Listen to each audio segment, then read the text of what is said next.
नमस्कार, मैं पूजा।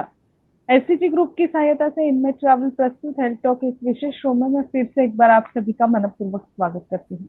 आज का हमारा विषय है अर्ली स्टेज लंग कैंसर क्या होता है और इस बारे में आज हमें अधिक जानकारी देने वाले हैं डॉक्टर त्रिनंजन बासु। सबसे पहले मैं डॉक्टर का थोड़ा सा इंट्रोडक्शन आपसे कराती हूँ, फिर आज की चर्चा की शुरुआत हम करेंगे और डॉक्टर इस बारे में हमें अधिक मार्गदर्शन भी करेंगे। तो डॉक्टर त्रिनंजन बासु जो है वो एससीजी कैंसर सेंटर बोरीवली में रेडिएशन ऑन्कोलॉजिस्ट है और डॉक्टर को टाटा मेमोरियल हॉस्पिटल और मेदांत हॉस्पिटल गुड़गांव से विभिन्न तकनीकों का बहुत गहरा ऐसा अनुभव भी रह चुका है। ऐसे डॉक्टर त्रिनंजन आज हमारे साथ में, उनका स्वागत करते हैं हमारे इस शो में और आज की चर्चा की शुरुआत करते हैं। सर, सबसे पहले हेल्थ टॉक इस शो में आपका स्वागत है। नमस्कार। नमस्कार, थैंक यू। जी, जैसे कि मैंने बताया कि आज का हमारा विषय है कि अर्ली स्टेज लंग कैंसर क्या है और लास्ट टाइम जैसे हमने बात किया था कि एसबीआरटी क्या होता है और वो अर्ली स्टेज लंग कैंसर में किस प्रकार से हमें मददगार साबित हो रहा है। तो इसी से लेकर सबसे पहले मुझे आपसे ये सवाल पूछना है कि अर्ली स्टेज लंग कैंसर क्या होता है, इससे शुरुआत करते हैं। क्या बताएंगे? कोई भी कैंसर में जनरली अर्ली स्टेज मतलब स्टेज 1 या स्टेज 2 होता है। अर्ली स्टेज टर्म इसलिए आया है कि अर्ली मतलब ऐसे स्टेज में बीमारी पकड़ में आ रहा है जब क्योर बहुत ज्यादा है, मतलब जब बीमारी से, उस कैंसर से ठीक होने के चांस बहुत ज्यादा है आपका। तो स्टेज 1 स्टेज 2 लंग कैंसर मतलब ऐसा होता है कि लंग में कोई एक ट्यूमर है जो, इसके अब बहुत सारे मेडिकल डिटेल है स्टेज 1 स्टेज 2 के, बट मोटा मोटा जानने के लिए कि 5 सेंटीमीटर ऊपर नहीं है साइज और कोई भी न्यूज नहीं है। मतलब क्या होता है कि लंग में, लंग जो सब्सटेंस है, जो फेफड़ा है हमारा, उसके कोई भी पार्ट में एक ट्यूमर बन रहा है। फिर वो मीडियस्टिनम एक स्ट्रक्चर होता है बॉडी में, मतलब दोनों फेफड़े के बीच में, और जो हार्ट होता है उसके ऊपर एक एरिया जिसमें कुछ गांठ डेवलप होता है। कोई भी कैंसर में ट्यूमर एक जगह से जब उसके सराउंडिंग लिम्फ नोड, जो नॉर्मल लैंग्वेज में गांठ बोलते हैं, वहां पे जाता है तो डिजीज एडवांस्ड हो जाता है। तो अर्ली स्टेज लंग कैंसर मतलब ये फेफड़े के कोई पार्ट में बीमारी है जो मान लीजिए 5 सेंटीमीटर के नीचे है मैक्सिमम साइज के हिसाब से, और ये मिडिस्टिनम में कोई गांठ नहीं आया है।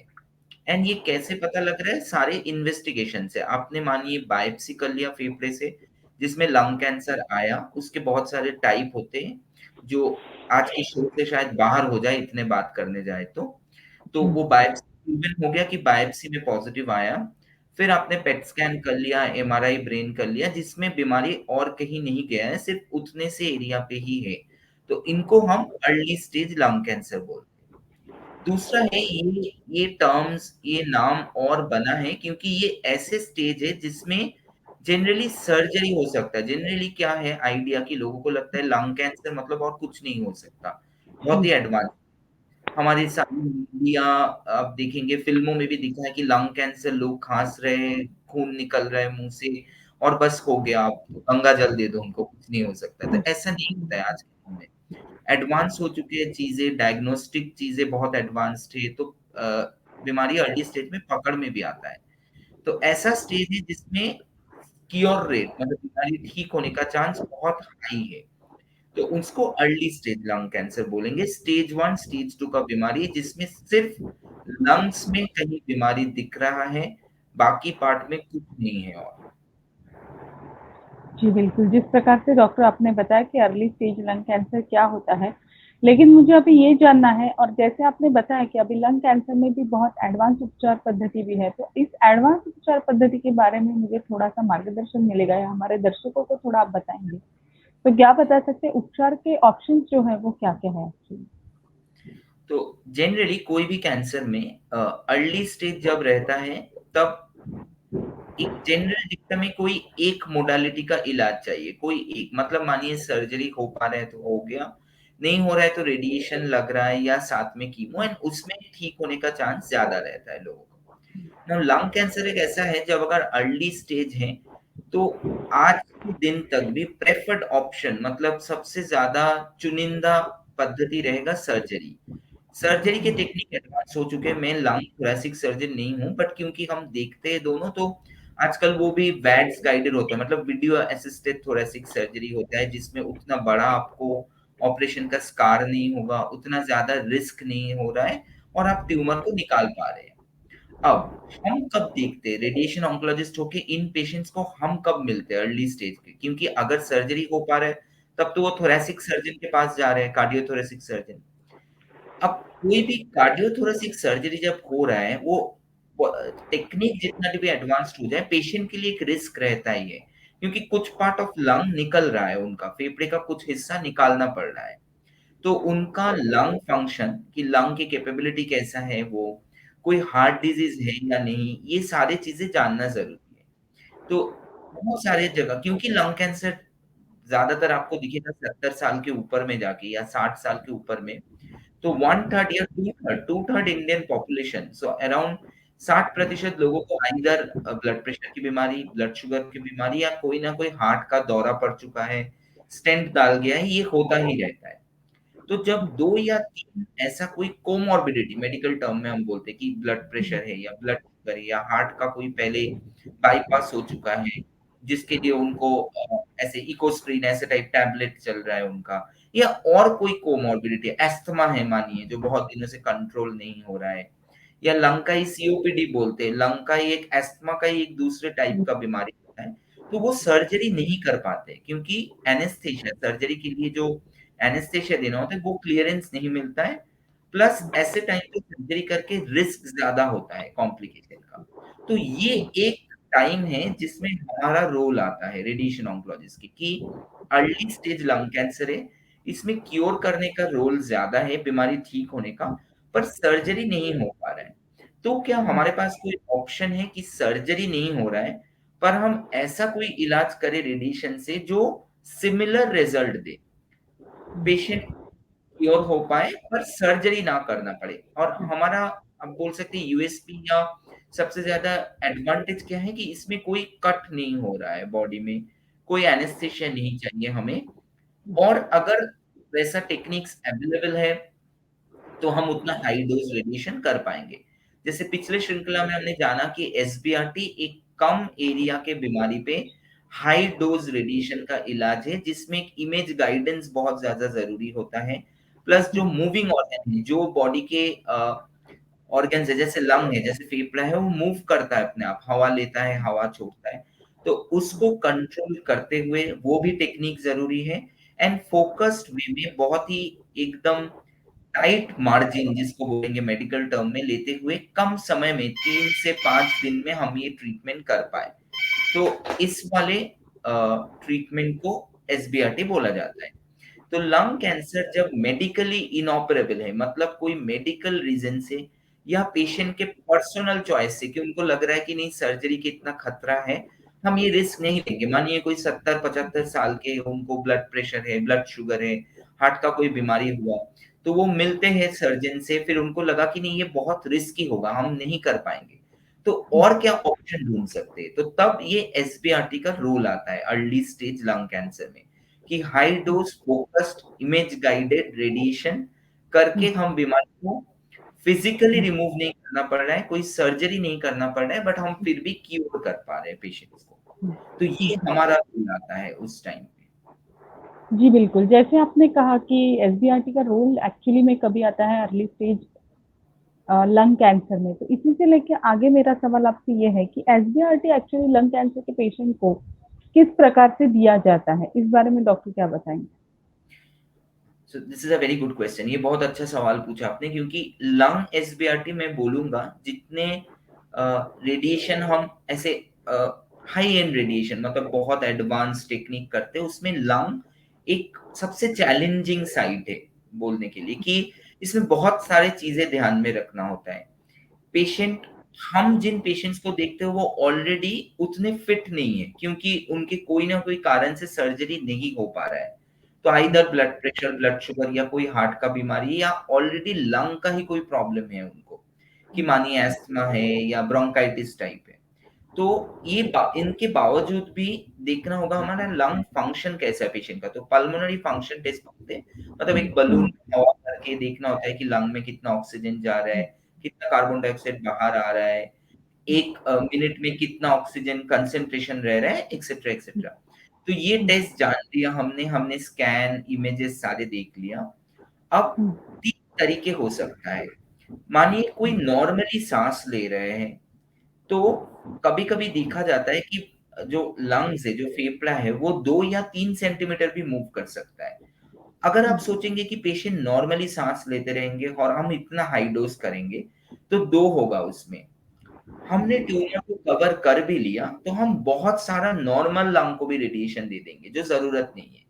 क्योंकि सर्जरी में क्या होता है, लंग में, फेफड़े में जो ट्यूमर है, उसका एक छोटा-सा मार्जिन लेके निकाल दिया जाता है। सेम चीज़ को हम रेडिएशन से करने की कोशिश कर रहे हैं, हाई डोज़ देके। एंड कोशिश मतलब कि अब मानिए लास्ट 1 डेकेड से 10 साल के ऊपर से ये एक एस्टेब्लिश प्रैक्टिस है। इसकी गाइडलाइन अवेलेबल है एंड बहुत सारे जगह में होता है ये। तो उसमें हम ऐसा नहीं कर सकते कि पेशेंट नॉर्मली सांस ले रहे हैं और हम नॉर्मल लंग्स को भी इतना डोज दे दें। तो ये कैंसर है टोटली। दूसरा रह सकता है कि ट्यूमर के मूवमेंट को हम रोकें, मतलब जब सांस कोई ले रहे हैं, छोड़ रहे हैं, एक पर्टिकुलर टाइम में एक पहले से एक प्री डिटरमाइंड मतलब पहले से डिसाइड किया हुआ टाइम पे पेशेंट का वो सांस लेने के पार्ट हम रोक दें एंड तब हम हाई डोज रेडिएशन दें। तीसरा हो सकता है कि पेशेंट को सांस नहीं रोकना पड़ रहा है, पर हम ट्यूमर को ट्रैक कर रहे हैं, मतलब ट्यूमर जो मूव कर रहा है फेफड़े में, उसको भी हम ऐसा प्रजुक्ति हमारे पास है, जिससे हम भी उसको ट्रैक कर रहे हैं। मानिए एक जैसे बचपन में हम सांप सीढ़ी का खेल खेलते हैं ना, तो आपने ट्रैक किया कि 5 आया तो 5 गए आप, फिर ऊपर चढ़ना है, फिर अगर सांप के मुंह में पड़ गए तो नीचे आ गए, तो उसको हम ट्रैक कर रहे हैं पाथ को। सिमिलरली फेफड़े पे बीमारी है, पेशेंट सांस ले रहे हैं एंड उसको हम ट्रैक कर रहे हैं कि उसी टाइम पे हम रेडिएशन देंगे फोकस। तो इन दोनों का टेक्निक के हिसाब से मशीन के रिक्वायरमेंट भी चेंज हो जाता है। एक होता है जो नॉर्मल हम रेडिएशन मशीन्स में इलाज कर रहे हैं, उसमें ही कुछ और एडवांस अप्लायंसेस बोल सकते हैं, जो लगा के हम हाई डोज रेडिएशन करते हैं, जिनको कॉमनली हम लीनियर एक्सेलरेटर बोलते हैं इन रेडिएशन मशीन्स को। तो तब पद्धति में किया जाता है लंग का एसबीआरटी, उसको गेटिंग बोलते हैं। मीन्स जैसे बाढ़ का पानी आ रहा है, आपने गेट लगा दिया, तो आपने क्या किया, पानी को रोक दिया। सिमिलरली कोई सांस ले रहे हैं, मूव कर रहे हैं, बट हमने एक पर्टिकुलर फेज में उनका वो सांस लेना बंद करा दिया कुछ समय के लिए, मानिए 15 सेकंड, 20 सेकंड, उसी टाइम पे हमने हाई डोज रेडिएशन दे दिया। तो उसमें और एक दूसरा एपेरेटस फिज लगता है कि पेशेंट को एक माउथ पीस से एक पर्टिकुलर टाइम पे सांस रोकना है कुछ देर के लिए। जैसे हम सब भी कोशिश करेंगे तो 30 से 40 सेकंड आराम से हम सांस रोक पाते हैं। घड़ी देख के देखेंगे। क्योंकि हम ऑलरेडी लंग कैंसर के पेशेंट्स को करते हैं, तो मे बी वो 15-20 सेकंड कर पाते हैं, क्योंकि प्रॉब्लम रहता है उनको थोड़ा-सा। तो उतने टाइम तक उन्होंने रोक लिया सांस, फिर इन सबको मॉनिटर करना होता है मशीन में बैठ के। ये ट्रीटमेंट लंबा भी होता है एंड उसी टाइम रेडिएशन हमने दे दिया। तो अब ये एक बार में नहीं होगा। मानिए जितना पार्ट इलाज करना पड़े, तो 1 दिन में करीबन 20 से 25 बार ये सांस रोकना पड़ता है पेशेंट को। क्योंकि जो हम जैसे हमने आईजीआरटी श्रृंखला में बात किया था कि आपने आपने सेव और ऑरेंज दोनों अगर है, तो एप्पल ऑरेंज को मिला नहीं सकते आप, एप्पल एप्पल से ही मिलता है। तो जैसे हमने प्लानिंग किया, वैसे सिमिलर वे पे डिलीवरी भी करना पड़ेगा। तो पहले वो वेरिफिकेशन इमेज होगा, वो मैच करेंगे, उसके लिए भी बार-बार सांस रोकना पड़ेगा पेशेंट को एंड उसके बाद हम इलाज शुरू करेंगे। अब क्योंकि ये हाई डोज़ होता है, तो इलाज करने में भी 10 से 12 मिनट लग जाता है। तो ये पद्धति है गेटिंग मेथड में। दूसरा होता है ट्रैकिंग मेथड, जो साइबर नाइफ मशीन है, जिसके बारे में हम बाद में और फ्यूचर के एपिसोड्स में बात करेंगे। उसमें पेशेंट नॉर्मली सांस लेते रहेंगे, जैसे सांस ले रहे हैं, सांस छोड़ रहे हैं, इंस्पिरेशन, एक्सपिरेशन। एंड मशीन भी इंफ्रारेड कैमरा और कुछ तकनीकी चीजों से ये एडवांटेज है कि उसको ट्रैक कर रहा है कि कितना मूव हो रहा है, उसी पार्ट में जाके रेडिएशन दे रहा है। फिर मानिए 5 सेंटीमीटर ऊपर गया तो मशीन ने भी वैसे मूव कर लिया, 5 सेंटीमीटर नीचे आया तो मशीन ने भी वैसे मूव कर लिया। तो उसमें इलाज में और ज्यादा टाइम लगता है, बट पेशेंट को कोई सांस रोकने वाला एपरेटस ये नहीं करना होता है।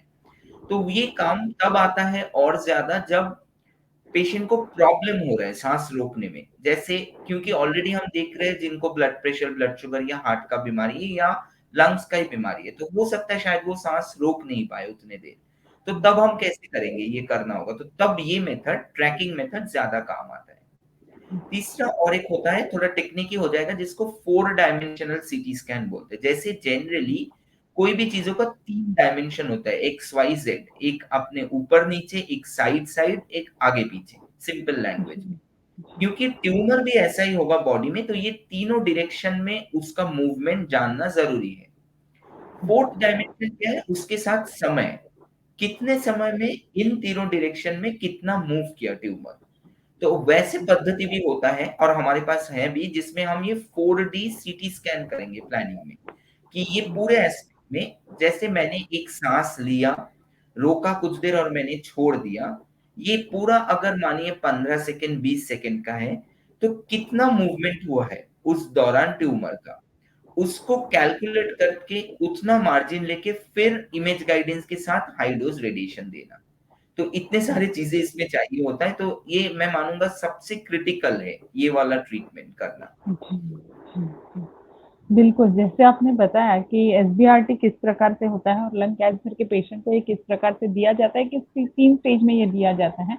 तो आगे मुझे आपसे ये पूछना है कि एसबीआरटी करने के लिए अगर यदि कोई पेशेंट आपके पास आता है अर्ली लंग कैंसर स्टेज का, तो उन्हें एक्चुअली में क्या सावधानियाँ बरतनी ज़रूरी होती है या उन्हें किस प्रकार की तैयारी करके आने की ज़रूरत होती है? इस बारे में क्या सजेशन है? अगर पहला स्टेप कोई भी कैंसर की इलाज, जैसा कि स्टेजिंग रिकन्फर्म करना कि जो जो इन्वेस्टिगेशन उन्होंने किया वो सारे एडिक्वेट है, कि सब हो गया है या कुछ बाकी है।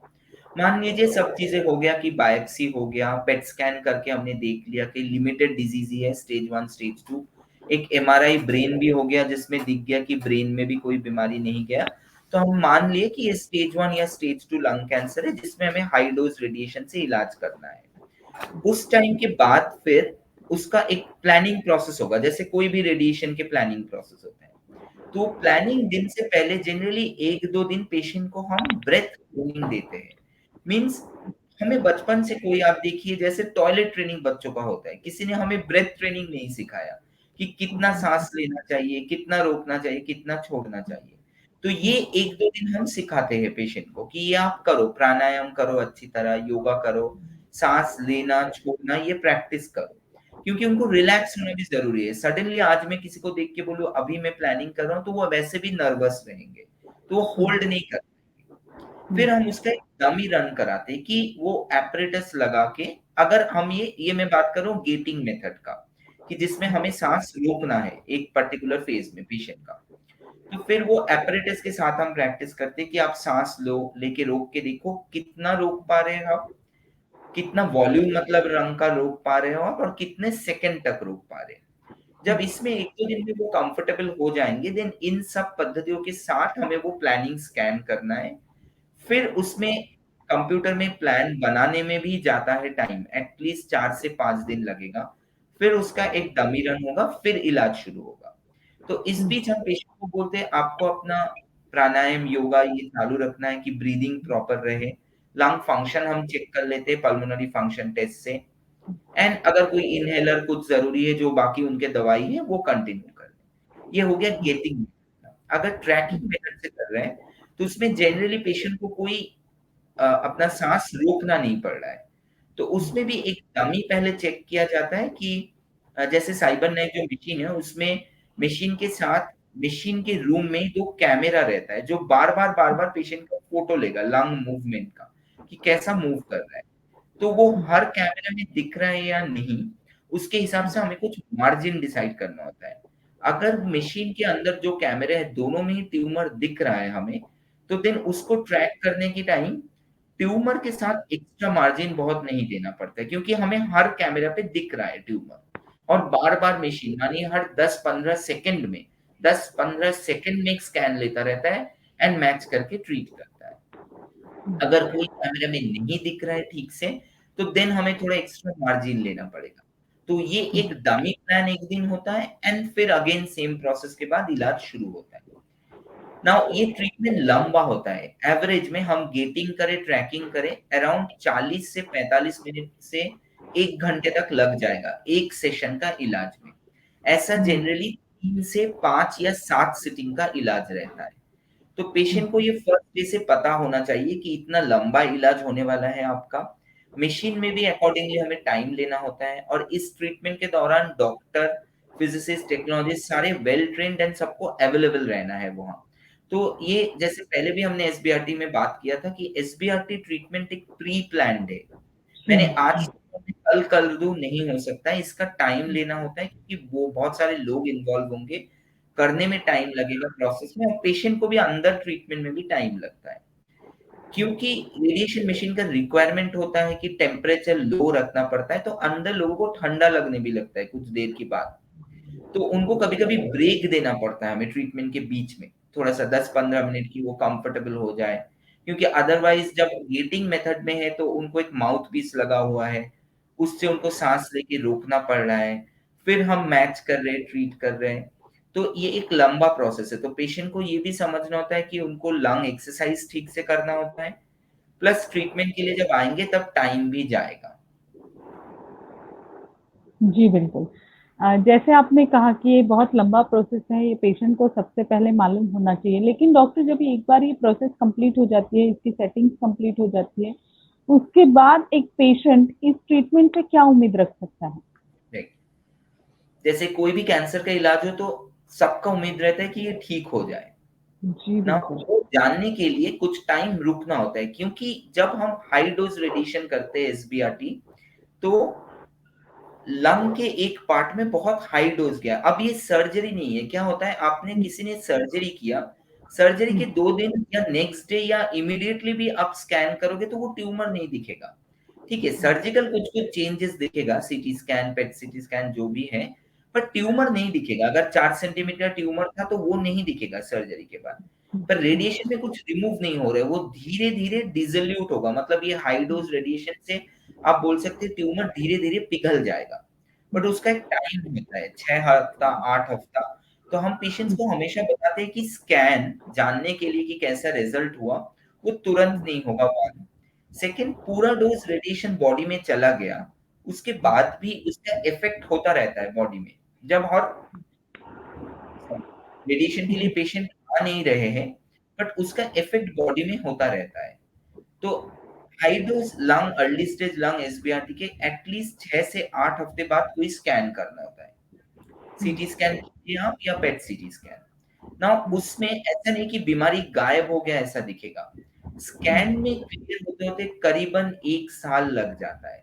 तो हमारे लिए रिस्पॉन्स, हम पेशेंट को भी ये समझाते यही है कि मानिए एक 3 सेंटीमीटर का ट्यूमर था, हमने जब 2 महीने बाद स्कैन किया तो वो 1.5 सेंटीमीटर हो गया या 1 सेंटीमीटर हो गया, और पेट स्कैन में क्योंकि एक अपटेक लेता है बीमारी, तो वो अपटेक कम हो गया, मीन्स बीमारी कंट्रोल्ड हो गया।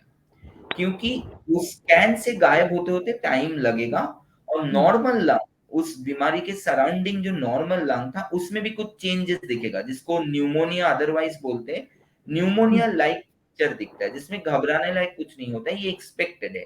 जिसको रेडिएशन न्यूमोनाइटिस मेडिकल टर्म में बोलते हैं, तो रेडिएशन रिलेटेड थोड़े चेंजेस दिखेगा। तो ये जैसे आपने पूछा, पेशेंट को जानना फर्स्ट डे में ज़रूरी है, क्योंकि नहीं तो कभी-कभी खुद के एंग्ज़ायटी से लोग स्कैन कर लेते हैं। डायग्नोस्टिक सेंटर भी इतने अवेलेबल है सिटी में, लोग जाके बोलते हैं, वो कर भी देते हैं कि हाँ, कर लो आप। फिर उनको डर लगता है कि अरे ट्यूमर बढ़ गया, ट्यूमर तो दिख रहा है अभी भी, तो क्या हुआ फिर इतना? इतना डिफिकल्ट भी है प्रोसेस, प्रोसेस करने में भी टाइम लगता है, फिर वो एफर्ट, एनर्जी देते हैं, एंड देन लगता है कि ये तो दिख रहा है। तो ये बताना बहुत ज़रूरी है। कोई लंग एसबीआरटी प्रोग्राम सोच रहे हैं, शुरू करेंगे, तो फर्स्ट डे पे पेशेंट को ये बताना बहुत ज़रूरी है कि ऐसा नहीं कि आपका बीमारी आपको टोटली गायब दिखेगा स्कैन में, वो टाइम लेगा जाते-जाते। ये रिस्पॉन्स हम एक्सपेक्ट कर रहे हैं कि साइज़ बढ़ नहीं रहा है, और पेट स्कैन में अपटिक कम हो रहा है, और बाकी और कोई लंग्स या बॉडी के और कहीं पार्ट में कोई बीमारी नहीं दिख रहा है। तो देन कंट्रोल्ड है ये। जी, बिल्कुल। तो आज के एपिसोड में हमने डॉक्टर जाना कि अर्ली स्टेज लंग कैंसर में एसबीआरटी हमें किस प्रकार से मदद कर सकता है। Early stage lung cancer actually में क्या होता है और ये कितने लंबे समय तक ये ट्रीटमेंट जो है एसबीआरटी वो चलती रहती है और एक पेशेंट को इससे क्या उम्मीद रखने की ज़रूरत है, इस बारे में भी आपने हमारे दर्शकों को बहुत महत्वपूर्ण जानकारी दी डॉक्टर। इसके लिए आपका बहुत-बहुत शुक्रिया। धन्यवाद। नमस्कार। Thank you. नमस्ते। हेल्थ टॉक इस विशेष शो में आज हमने अर्ली स्टेज लंग कैंसर क्या होता है और इसमें एसबीआरटी हमें किस प्रकार से मदद कर सकती है ये ट्रीटमेंट, इस बारे में डॉक्टर श्रीरंजन बासु ने हमें बहुत महत्वपूर्ण मार्गदर्शन किया। अगर आपको भी कैंसर से लेके कोई सवाल हमारे डॉक्टरों से पूछने हैं तो ज़रूर आप हमारे लाइव सेशन में आके हमें कमेंट कर सकते हैं और आपके सवाल ज़रूर पूछ सकते हैं। आपके हर एक सवाल का जवाब देने की हम ज़रूर कोशिश करेंगे। अगर आपको इनमें ट्रैवल की ये पहल पसंद आती है तो आप इसे लाइक कीजिए, शेयर कीजिए और अगर किसी भी वजह से आप हमारा ये कार्यक्रम नहीं देख पाते तो फिर से एक बार हमारे इनमें ट्रैवल के फेसबुक पेज पे इसे आप देख सकते हैं या फिर इनमें ट्रैवल के यूट्यूब चैनल पर आप इस कार्यक्रम को फिर से एक बार देख सकते हैं। अगर आपको इनमें ट्रैवल की ये पहल पसंद आती है तो हमारे यूट्यूब चैनल को भी ज़रूर सब्सक्राइब कीजिए। आज के लिए बस इतना ही। धन्यवाद।